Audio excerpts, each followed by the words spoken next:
Hello, everyone. Welcome. This is the fifth live stream class introducing Buddhism and meditation. In the last class, we looked at developing our equanimity and our love and our compassion. And we saw that we need to develop a feeling of equanimity. We need to have a more even and equal attitude to everyone, because this is an essential foundation for us to have a peaceful and relaxed mind. And we saw that we tend to categorize people as friend, enemy, and stranger. We care for our friend, and this includes relatives. We look after them, we want them to be happy. We have hard or harsh or hurtful people we consider an enemy. Communication is difficult with them. And we feel neutral or indifferent to strangers. And this is because you like your friend because they praise you, they do things you find pleasant. And you feel critical of the enemy because they don't like you, they criticize you. And you feel indifferent to strangers because they neither benefit nor harm you. So when we see our friend, we become excited. So our attachment develops. Attachment here is where we see a person as attractive, we exaggerate their attractiveness, and then we want to retain them or possess them. Then when we see our enemy, we become fearful or agitated. So our anger or our aversion develops. When we see a stranger, we become bored or uninterested. So our ignorance develops. So our mind goes up and down like this all the time, depending on who we encounter or even who we're thinking about at the moment. So if our mind's going up and down like this all the time, it's very difficult for us to experience happiness, much less develop positive minds like love and compassion. So we looked we challenged the validity of this discrimination and bias that we tend to have, because we think that people who are friends are, it seems from their own side, wonderful people, that it's unrelated to us. But what's behind our categories of friend, enemy, and stranger is what they do for us or what they don't do for us. So this is a really self-centered approach to how we relate to people, how we view people. Then we saw that the categories of friend, enemy, and stranger are actually uncertain, because people are not inherently friends, enemies, and strangers. For example, if we can sometimes argue with a friend, they become an enemy. Or we lose contact with a friend, they become a stranger. A stranger can become a loved one, and our enemies can become strangers or even loved ones. So our relationships with others is changeable and in fact changing. So it makes no sense to put people into these hard and fast categories of friend, enemy, and stranger, and then to have strong feelings of attachment, aversion, or indifference towards them. Then we saw that friend, enemy, and stranger are actually arbitrary distinctions depending on time and circumstances. So, for example, if someone gives us $1,000 today, we think they're our friend. Tomorrow they criticize us and slap us, they become our enemy. Somebody else slaps us today and gives us $1,000 tomorrow, which is a friend and which is an enemy. So because of this changeable nature of our relationships, there's actually no reason to be so attached and to help only the friend. There's no reason to be angry and to harm the enemy, and there's no reason to be indifferent to strangers. Then we think if someone is kind to us, they're a good person. If someone hurts us, they're a bad person. But the reality is, both of these people have good qualities and they have faults. Our view of others is subjective. So when we're aware of the subjective nature of our relationships, then this allows us to be more balanced in our feelings for others. When we are aware of the changeable nature of our relationships, this allows us to be more balanced. When we consider all the aspects of other people's personalities, then we can be more balanced. Then without strong attachment, strong aversion, and indifference, we can be more open and even towards others. Then from their side, friend, enemy, and stranger are equal, regardless of how we categorize them, because they all equally want less suffering, but they continue to have suffering and pain. All equally want more happiness, but they find it difficult to find true happiness. So from their side, they're all equals. How can we discriminate who's worthy and not worthy of our love and compassion? So we can see discriminating between people like this is actually invalid. So we want to see people as equal and not discriminate so strongly between them. So in this way, we equalize our attitudes towards everyone. Now, equanimity doesn't mean indifference. Indifference means we're disengaged, uninvolved, we don't care or withdrawn. But equanimity means we're open, we're receptive, but equally to everybody. Our mind is free of partiality and prejudice. The mind of equanimity is involved with everyone in a very open-hearted way.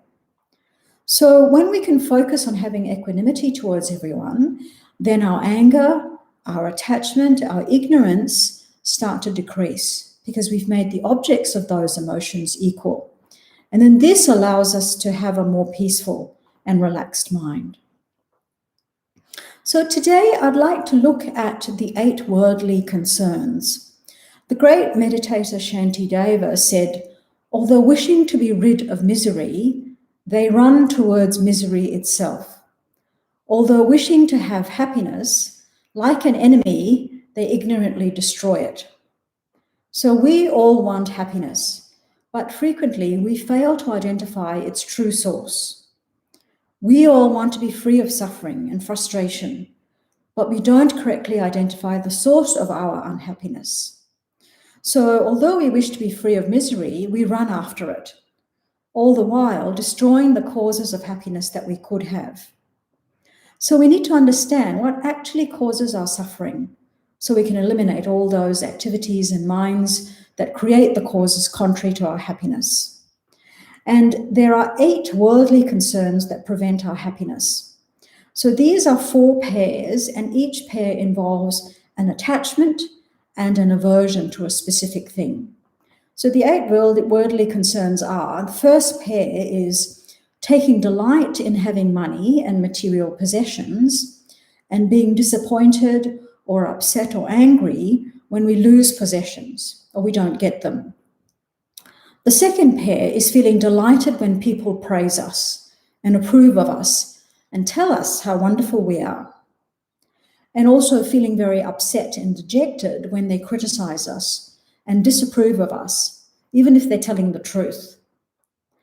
Then the third pair is feeling delighted when we have a good reputation and a good image, and being dejected and upset when we have a bad reputation. And the final pair is feeling delighted when we experience sense pleasures, wonderful sights or sounds or odors or tastes or tactile sensations, and feeling dejected and upset when we have unpleasant sensations. So these 8 things are the concerns that pervade most people's life. They're pervasive and they are actually mistaken for effective means to attain happiness and to actually avoid suffering. So the reason for drawing attention to these 8 worldly concerns is not to show that they're inherently bad. It's not bad to buy a new car, to enjoy a fine meal, to be praised for our work, or to be respected by others.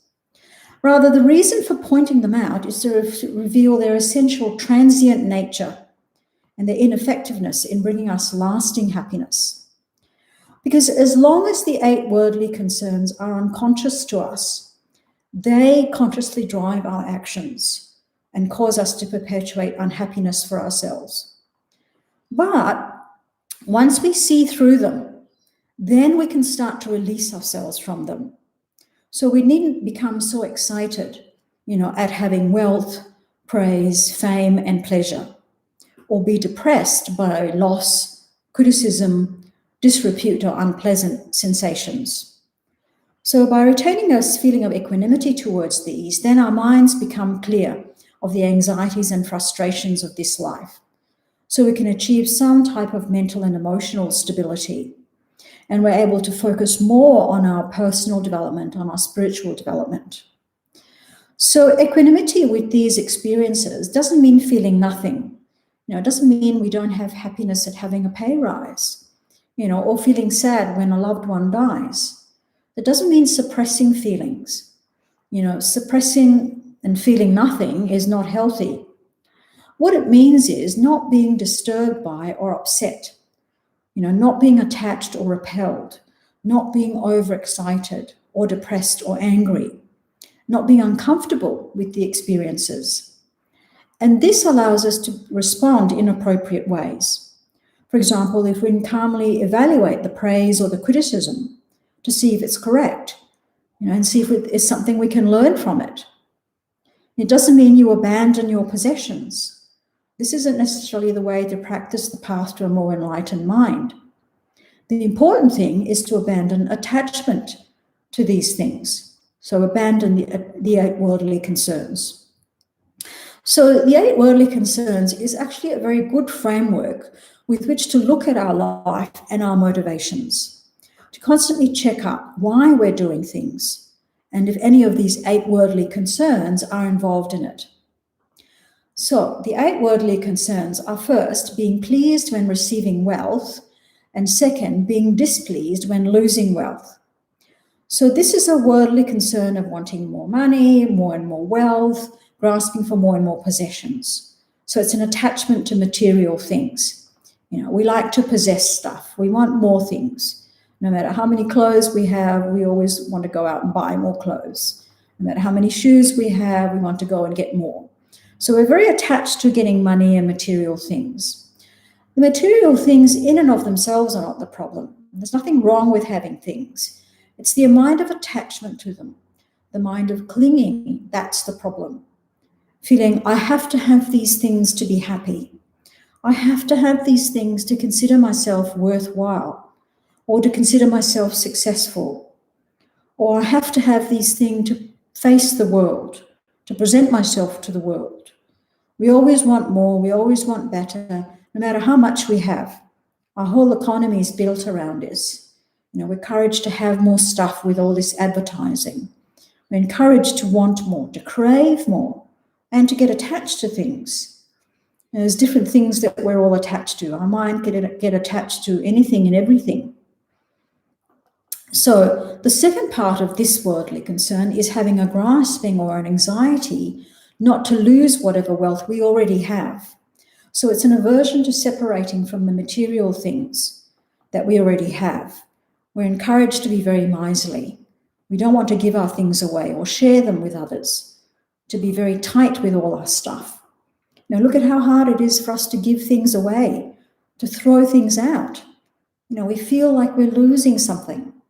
It's painful to separate ourselves from our possessions. Even giving a few dollars away to a charity, we feel, if I give it away, I won't have it. We get very tight. And this creates so much anxiety in us.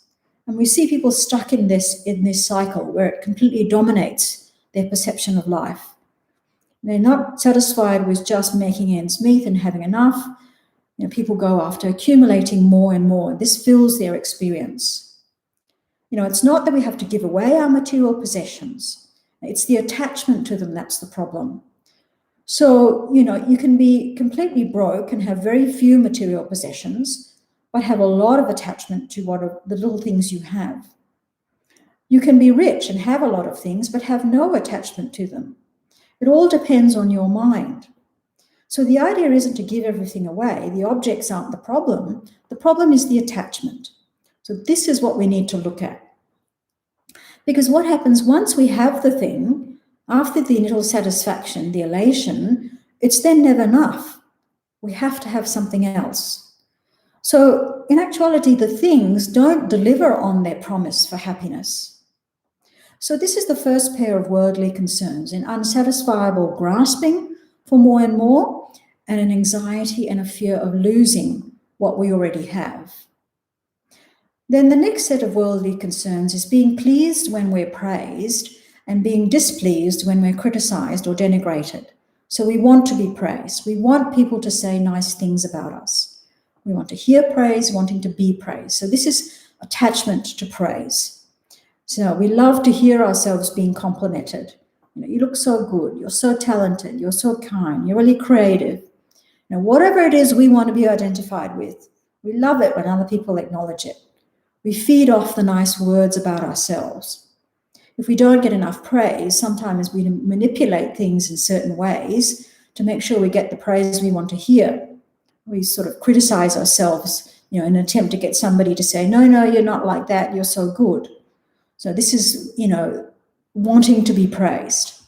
The opposite is not wanting to hear the unpleasant truth, not wanting to be criticized. We're trying to avoid criticism at all costs. So when people tell us about our mistakes, even if it's a mistake we actually made, we get upset with them. So even if we made the mistake, the other person is bad and wrong because they saw it. So we get angry with them. Or we get angry with people because they incorrectly thought we made a mistake. We're so sensitive.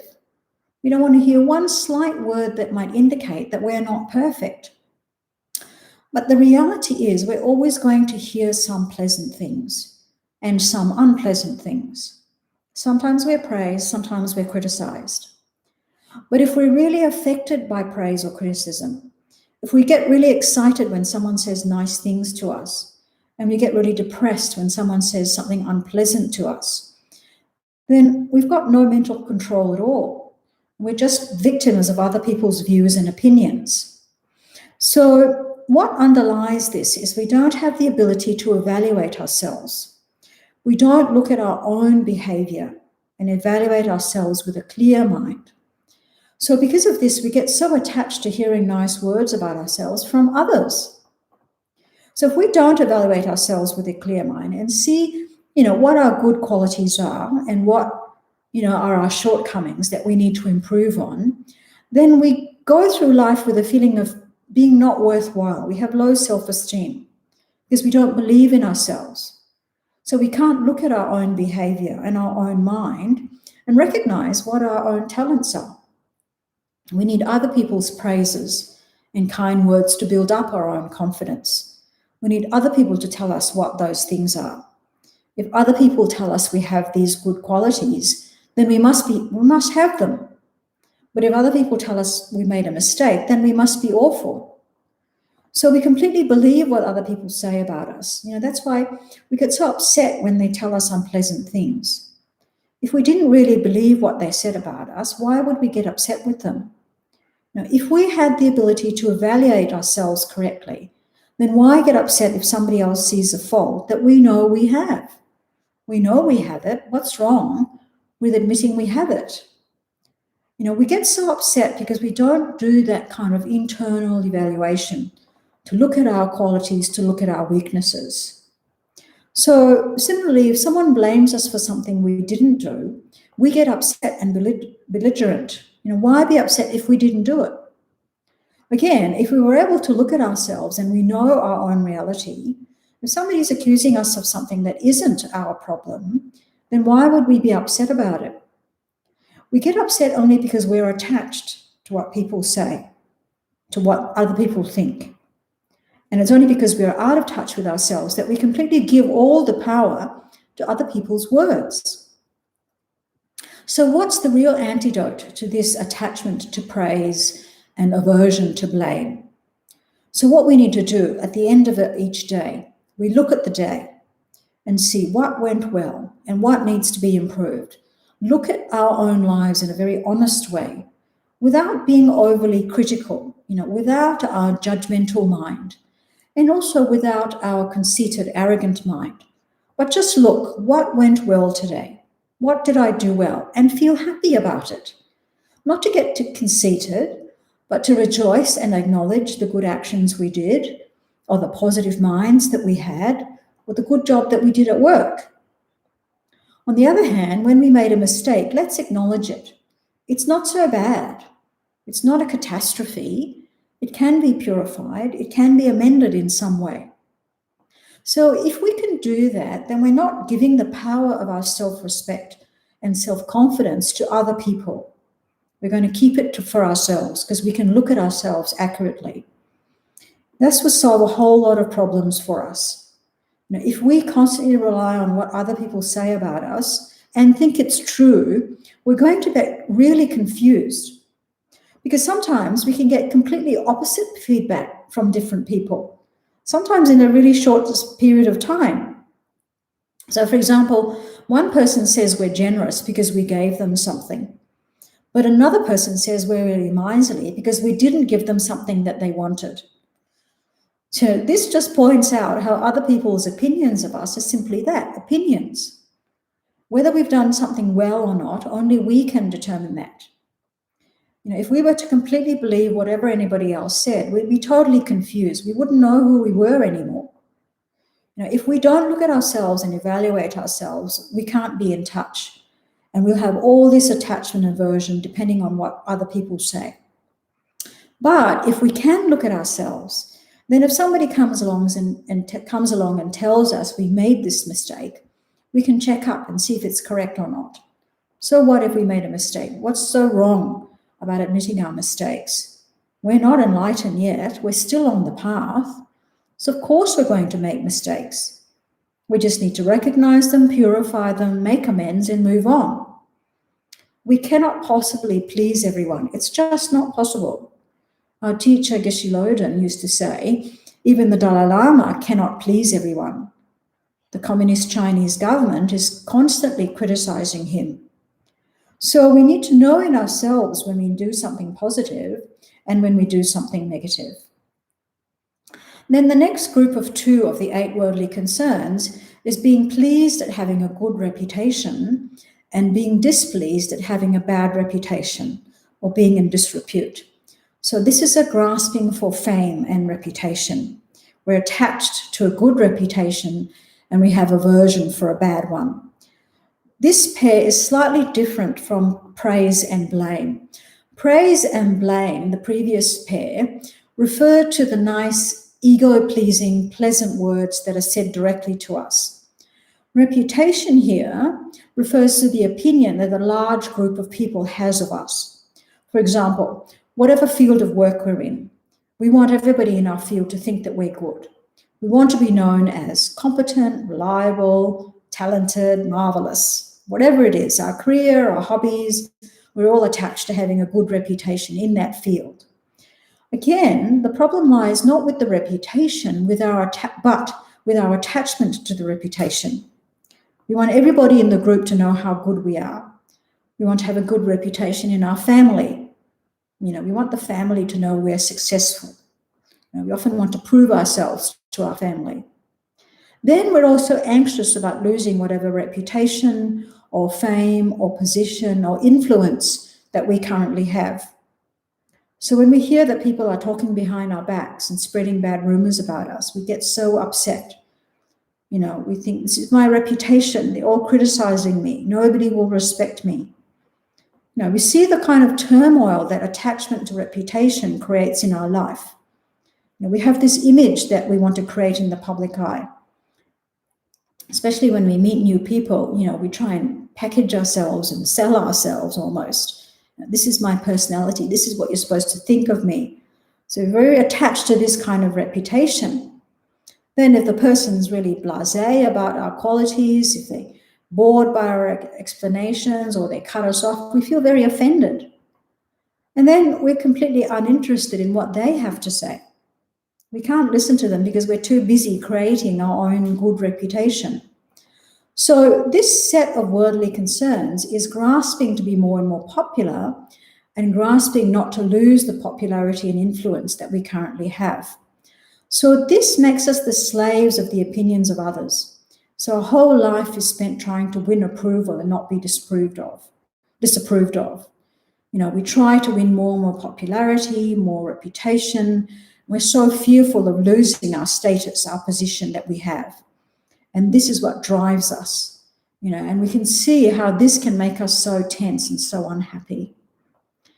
Then the last set of 2 worldly concerns is being pleased when we experience pleasure and being displeased when we experience unpleasant sensations. So this is a grasping for more and more sensory enjoyments. We're searching for more beautiful sights, more pleasant sounds. So we're attached to the pleasures of senses and aversion to unpleasant things. So for example, with seeing things, we always want to see beautiful things. We want to have beautiful paintings in our house, objects in our house. We want to have a beautiful house. When we go on holidays, we want to stay in a beautiful place. We want to have lovely clothes with beautiful colors, or a nice car with a beautiful shape and color. We don't want to see ugly things. We get upset when we have to see ugly things. So we spend all our time trying to organize to have beautiful things, and avoiding all the ugly things we don't want to see. Or we're attached to sounds. We want to hear lots of lovely music, anything that's pleasant to the ear. We don't want to hear anything awful, like traffic noises or a car horn. So we want nice things to eat. We're also attached to food.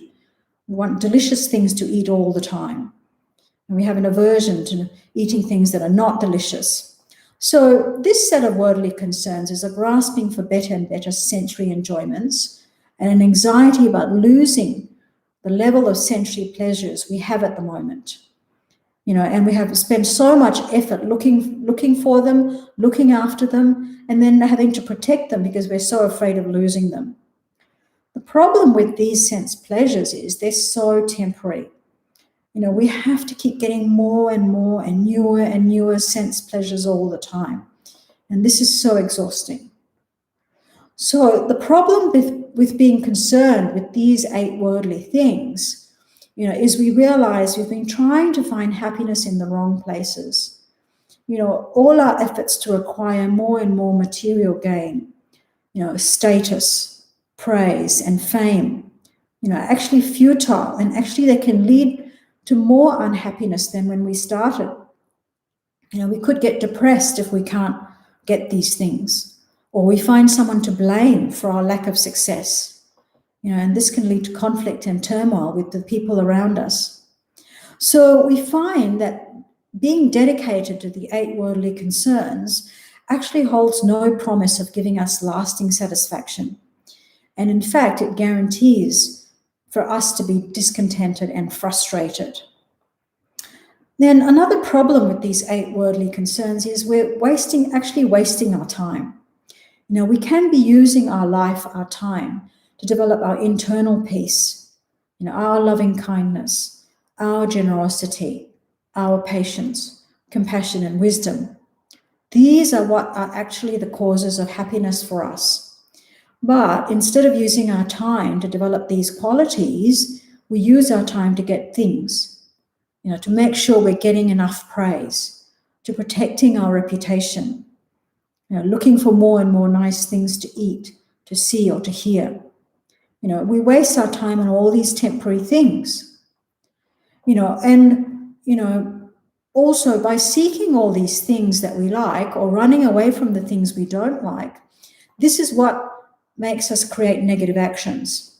If we look at the reasons for doing negative actions, they relate to all these 8 worldly concerns. For example, negative actions like stealing or lying or speaking harshly, or having divisive speech, or having ill will towards others. Why do we steal things? Because of attachment to material things, or attachment to our reputation. Why do we speak harsh words to people? Because somebody offended our reputation, or somebody didn't give us the thing that we wanted, or somebody took something from us, or somebody doesn't appreciate us. Why do we have ill will towards someone? Because they have something we want, or they have a better reputation than us.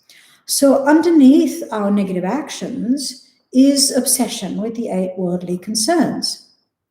So freeing ourselves from the 8 worldly concerns doesn't mean giving up our worldly possessions and all those things, because as we saw, the problem isn't the possessions or the praise or the reputation.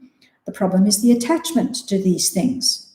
We definitely need money to live in this society. Obviously, we need food, we need clothes, we need friends. There's nothing wrong with these things. Now, if we're going to be of benefit to others, we need some kind of respectable reputation so other people trust us. But we want to use these things without attachment, and instead with a motivation to benefit others. So instead of attachment, we want to have a more balanced mind. Not being attached means balance. It means if we have them, then fine. If we don't, that's also fine. That's okay. If I have the kind of food I really like, then good. If I don't have it, that's okay. I'll enjoy what I have. So not having attachment actually means we're able to enjoy what we have rather than getting stuck and longing for something that we don't have.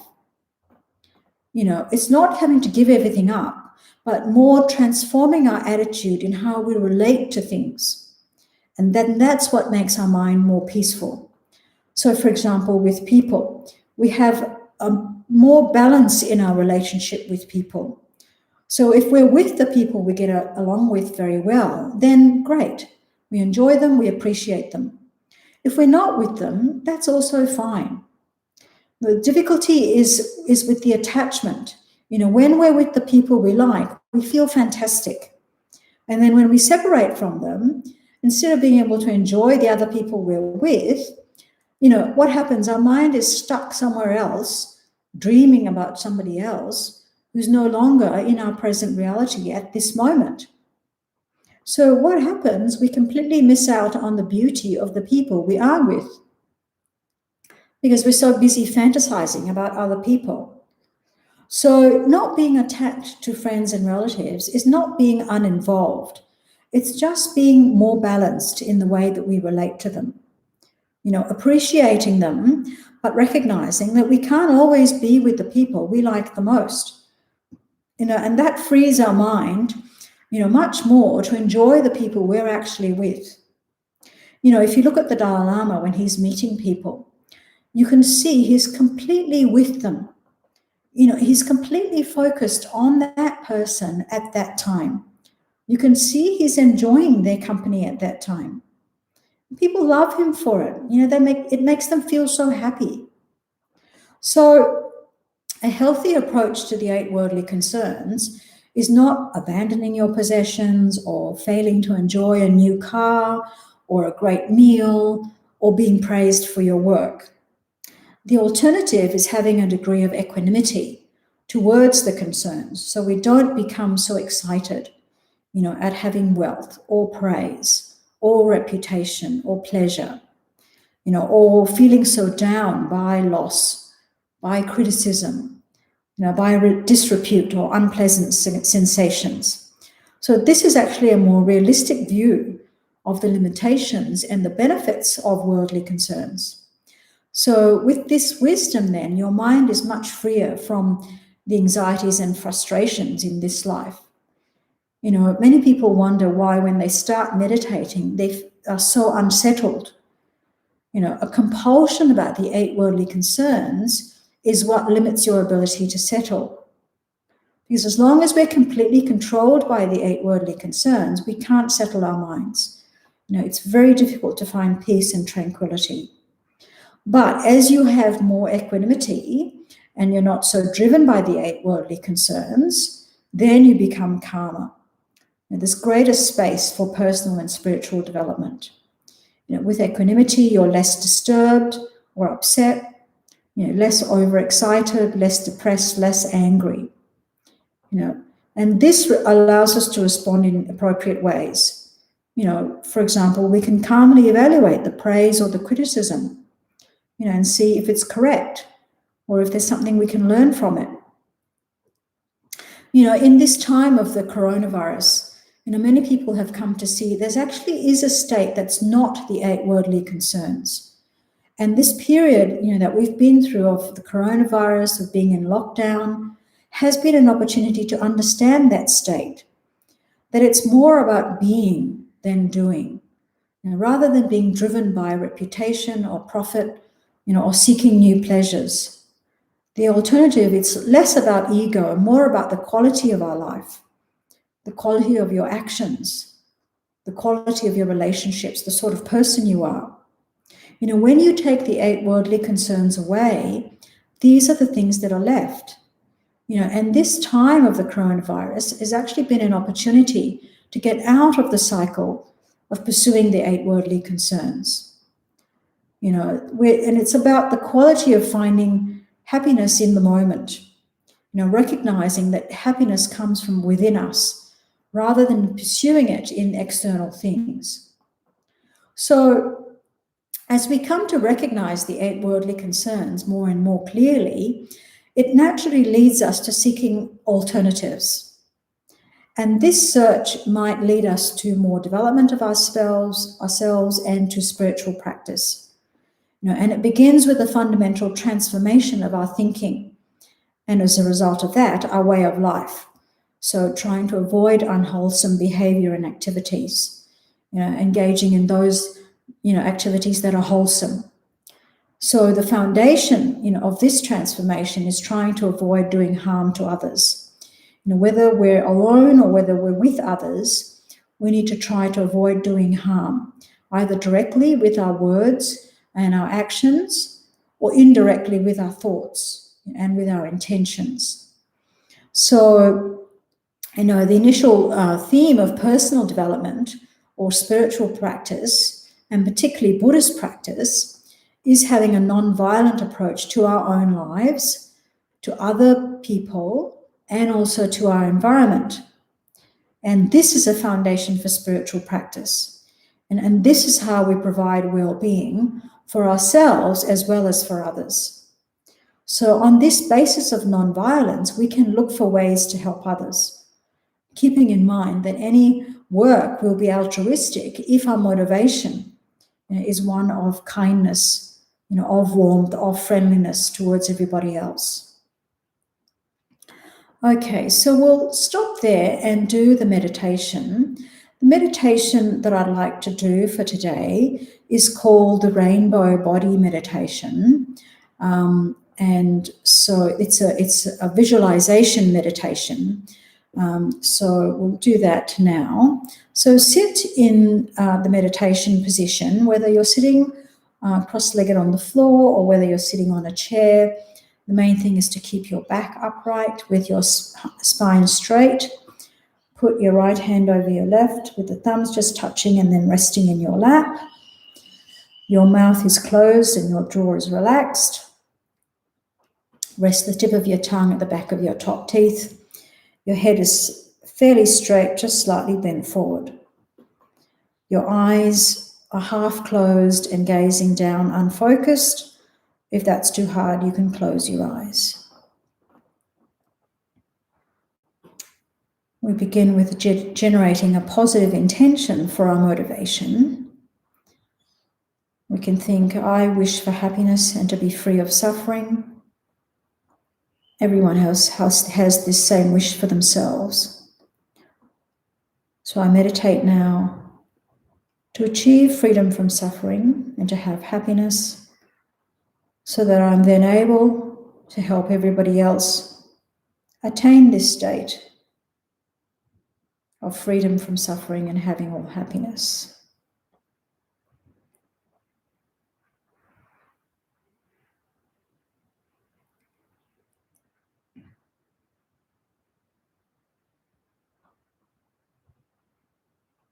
Then we begin by settling the mind with a few moments of breathing meditation. Bringing your attention inwards, letting go of all other sights, sounds, sensations, letting go of all your problems, your worries, your stresses. Just for the moment, you can let them all go and focus only on the breath. The sensation of the breath as it passes through your nose, the slight movement of the chest and the stomach. Placing your attention on the whole process of breathing. But remembering to breathe naturally, don't force your breath in any way. And just paying attention to it.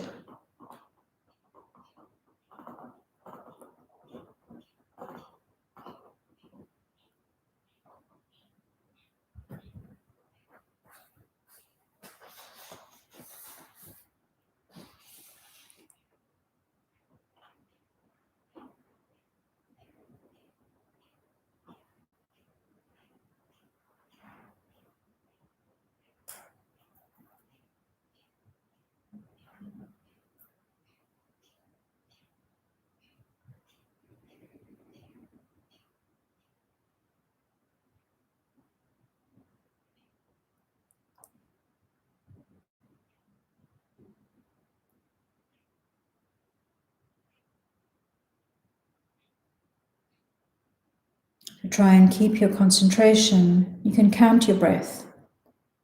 In and out, count 1, in and out, count 2, up to 10. But if you lose your concentration, start again at 1. This can help to keep your mind on the breath.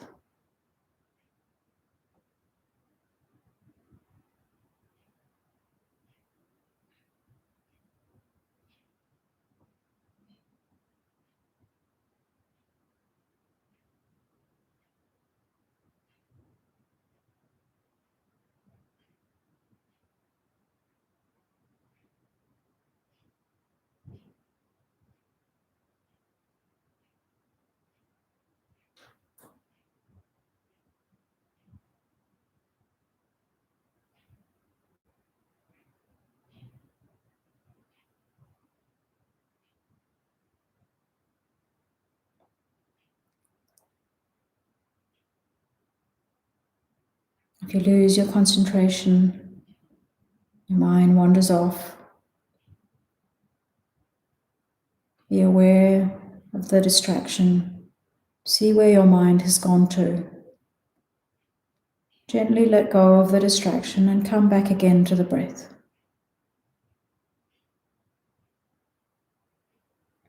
And keep coming back every time your attention wanders off.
Feel your mind start to settle and become still, like a very deep, tranquil lake.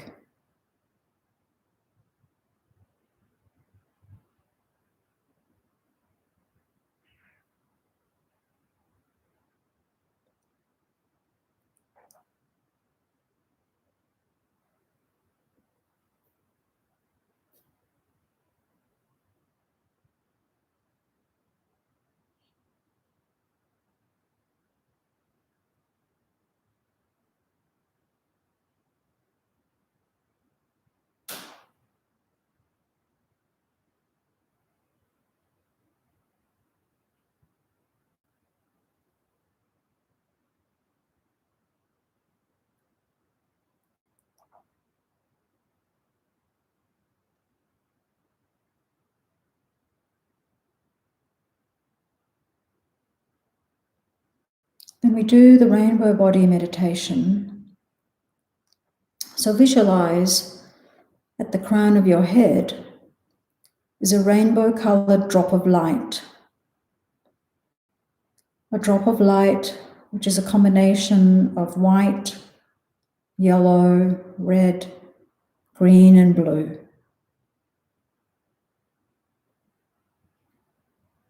This drop is brilliantly colored in the nature of light. Its aspect is very peaceful. Visualize this drop of light at the crown of your head.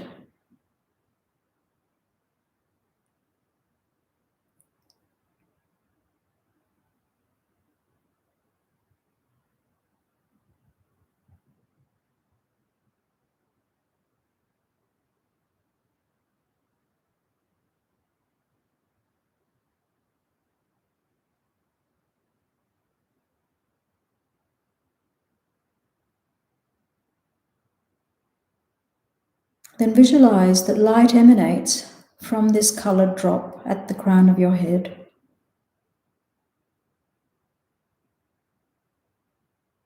The light emanates and transforms the crown of your head into rainbow light.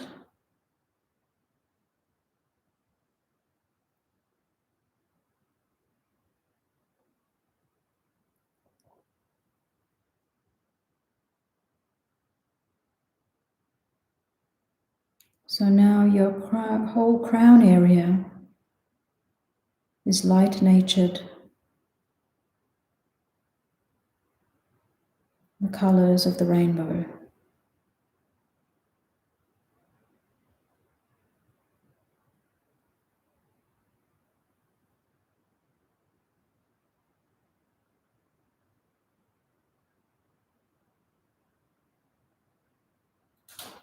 Then visualize that this colored drop of light moves down from your crown and down to your throat.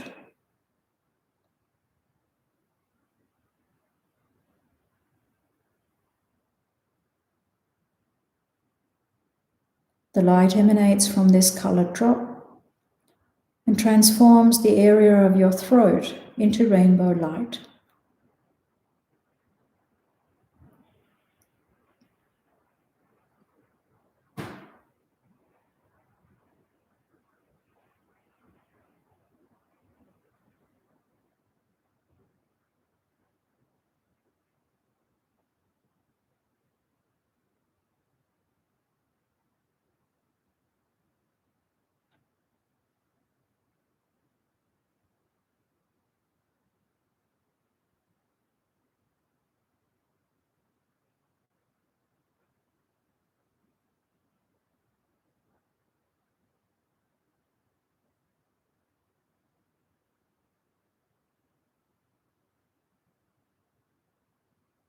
The colored drop of light then moves down from your throat to your heart area.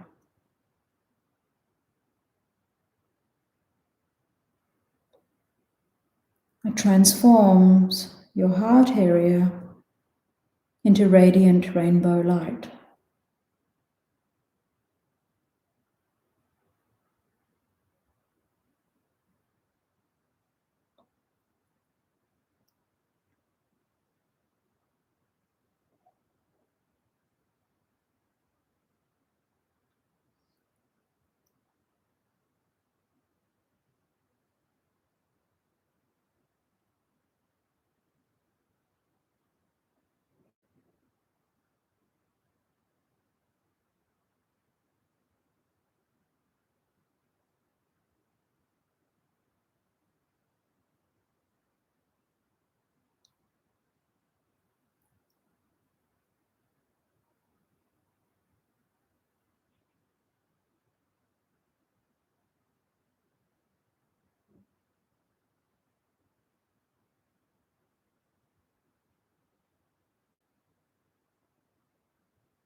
The rainbow-colored drop of light then moves from your heart area down to your navel area.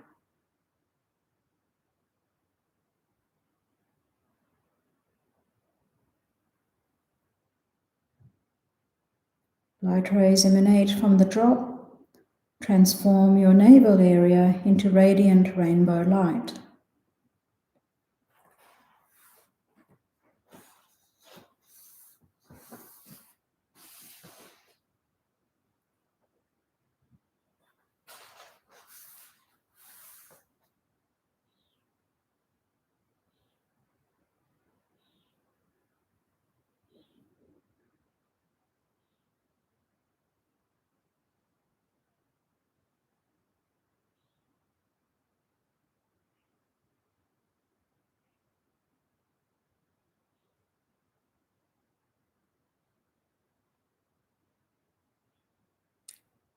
The rainbow drop of light then moves down from the navel to the base of your spine,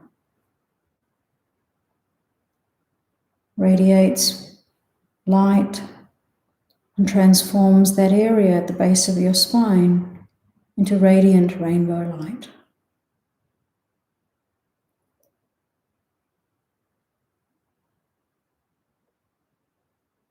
See all these different areas in the appearance of rainbow light.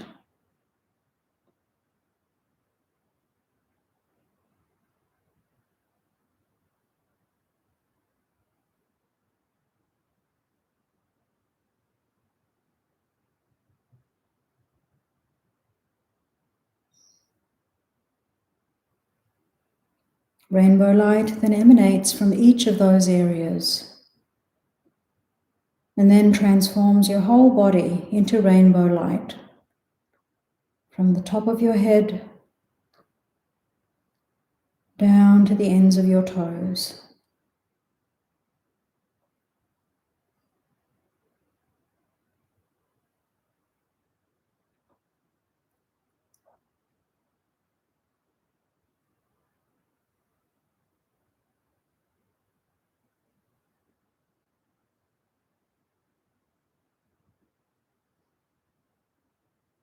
Your whole body now is rainbow light natured.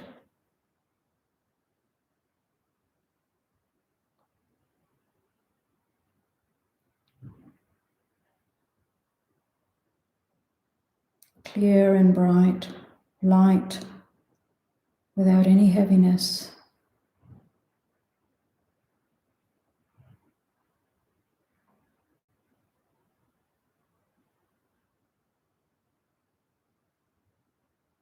This rainbow light also transforms your mind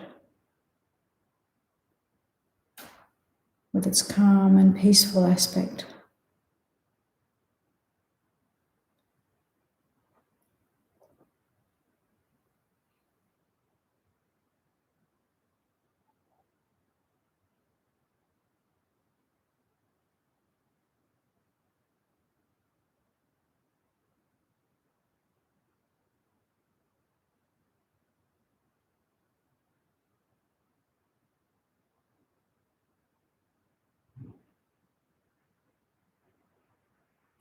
Then visualize that light emanates from your body from all directions. Beautiful rainbow light.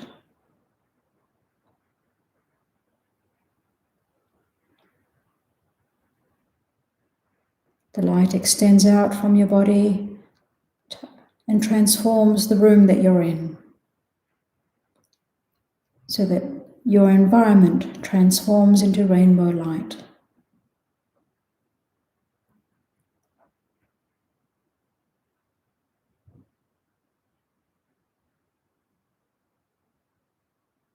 The light emanates further and further from your body, transforming the surrounding house you're in into rainbow light.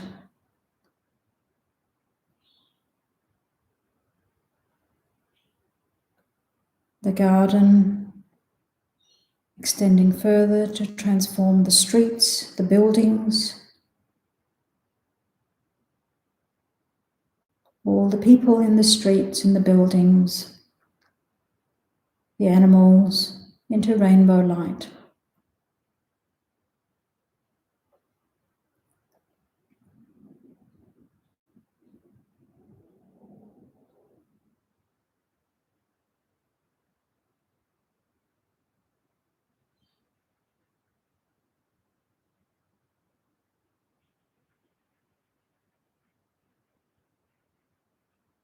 This rainbow light continues to emanate, so it goes throughout your city, transforming all the people in your city, all the other beings like animals and so on.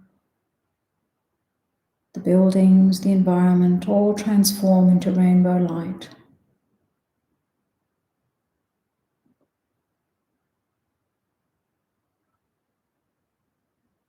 Extends further to transform your whole state and all the people in there into rainbow light.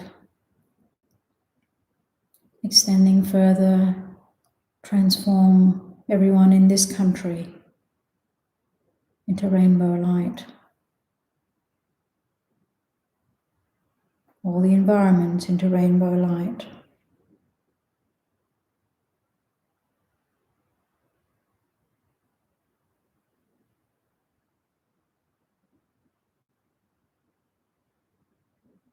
This rainbow light extends further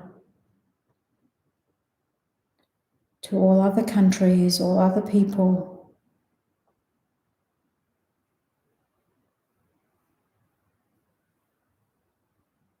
Extends also to all the oceans and all the beings in the oceans, all the beings in all the countries.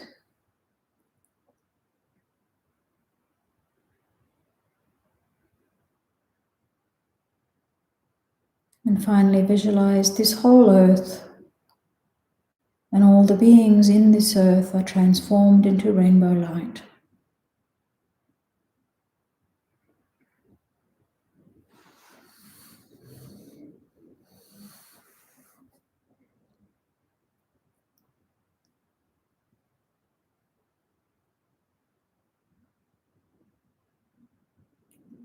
Meditate on this visualization as best you can.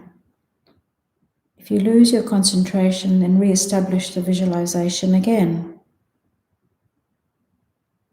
until this whole earth and everyone in it is transformed into rainbow light, and focus on that single-pointedly.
Then imagine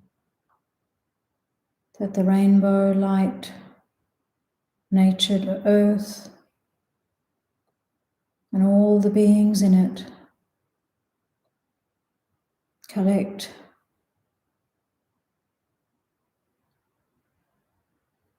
and come and dissolve into your own rainbow light nature body.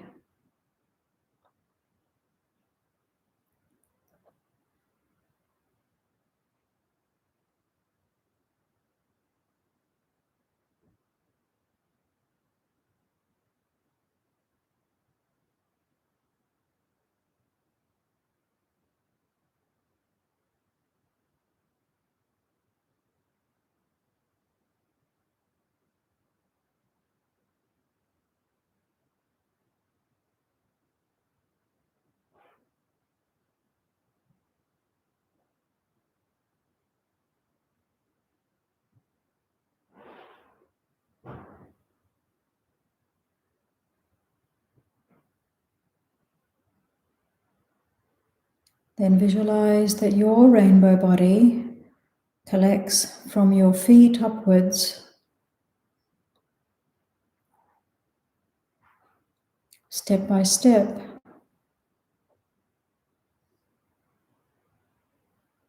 eventually dissolving into the rainbow-colored drop of light at your crown.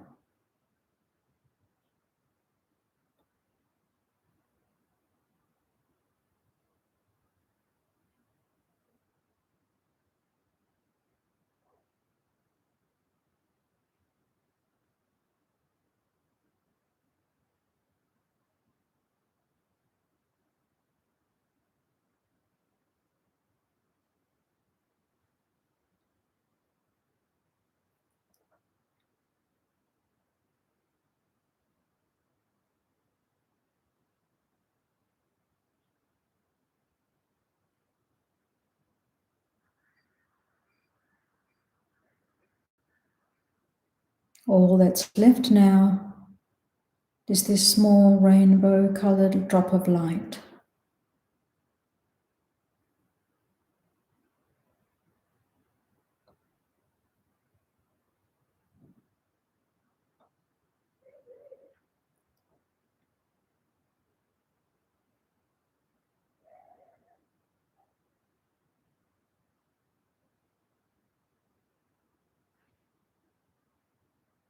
Then visualize that this small rainbow drop of light becomes smaller and smaller, and then finally dissolves into space.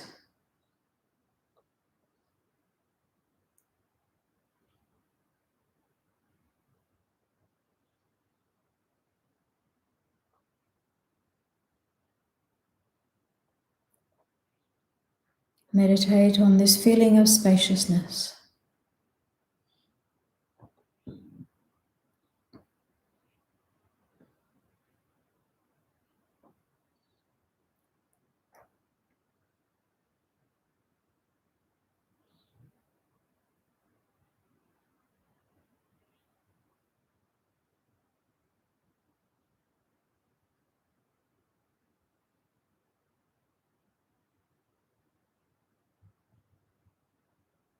Through this meditation, your body becomes very light and very energetic.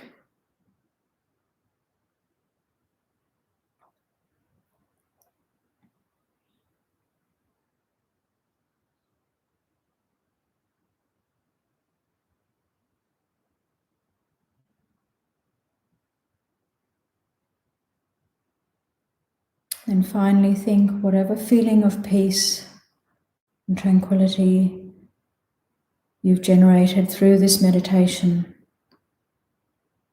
carry through with you for at least the rest of the day, bringing this feeling of peace to everyone you meet, every situation that you encounter.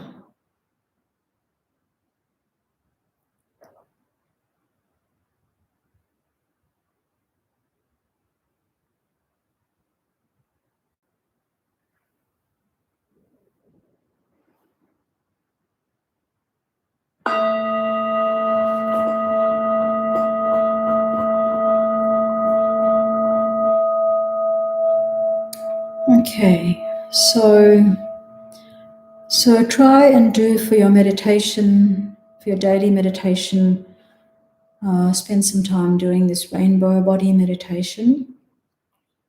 Also this week, in your day-to-day life, try and keep in mind these 8 worldly concerns. Try and notice when these concerns drive you, and think about whether or not they are actual causes of happiness for you or not. Okay, so do you have any questions?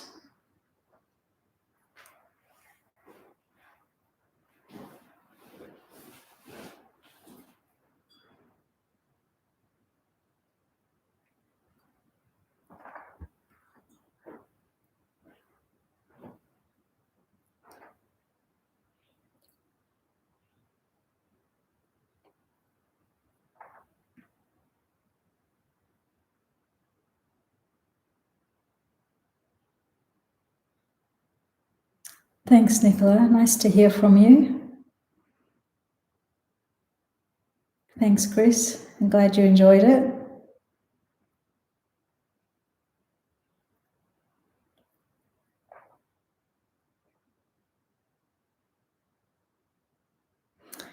Kerry says he felt it when the rainbow light went to his navel. That's interesting, and released a build-up of old anxiety and emotions. That's really interesting. Can do that. Jenny liked the rainbow meditation. And Neil, thank you. I'm so glad you're enjoying the teaching and the meditation. The rainbow meditation is a beautiful meditation.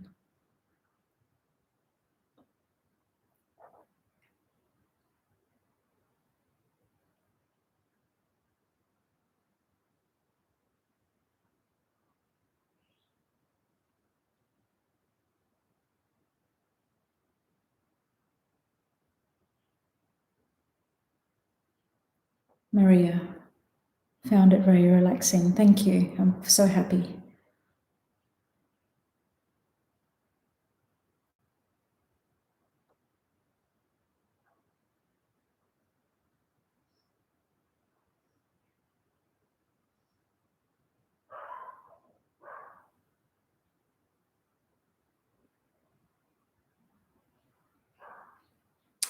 Okay, if there's no more comments or questions,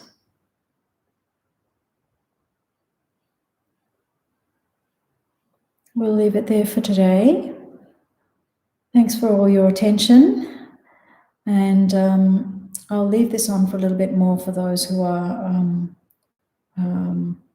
doing the buffering. So I'll see you all next week. Hope you have a good week. Thank you.